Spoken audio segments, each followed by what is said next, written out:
Денес православната црква ги празнува светиот свештеномаченик Василий Амасиски и светиот Јоанники Девички. Светиот свештеномаченик Василий Амасиски. Ликини, зетот на царот Константин, со чија сестра бил оженет, се преправал пред великиот цар како христијанин, но кога од царот на управување го добил целиот исток, тој почнал прво тајно, а после јавно да ги гони христијаните и да го утврдува идолопоклонството. Неговата жена тагувала мошне поради тоа, но не можела да го одврати својот маж од нечестието. Предавајќи му се на идолопоклонството, Ликини им се предал безмерно на сите страсти, а најмногу на женоненаситството.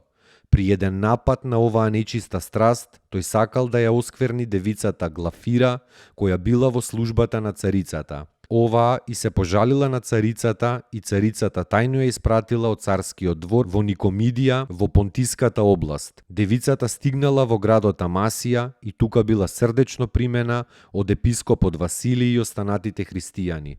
Глафира била мошне радосна што Бог ја сочувал во девството и за тоа и пишувала на царицата. И царицата се радувала и испраќала пари за храмот Амасиски.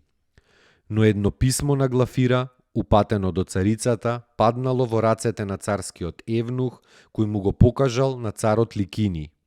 Дознавајќи царот каде се наоѓа Глафира, веднаш испратил да се доведе во Никомидија и таа и епископот. Во меѓувреме Глафира умрела, та војниците го довеле само Василија врзан. Помаките и самицата, овој блажен маж бил исечен и бил фрлен во морето во 322 година.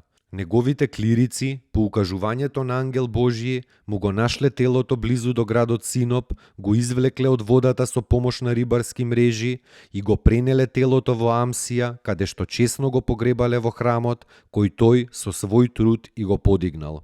Царот Константин дигнал војска на Ликинија, го победил, го фатил и го испратил на заробеништво во Галатија, каде што го завршил својот богоодвратен живот. Свети Јоанники Девички, србин од Зета, како момче опфатен со љубовта Христова, го оставил својот дом и своите домашни и се оддалечил во пределот на Ибар, во вливот на Црна река, во тесна пештера, во која според преданието пред него се подвизувал Свети Петар Коришки. Но кога неговата слава почнала да се разгласува меѓу луѓето, тој одбегнал во Дреница и се скрил во девичката густа шума. Години поминувал Свети Јоанники во самотија, во молчание и во молитва.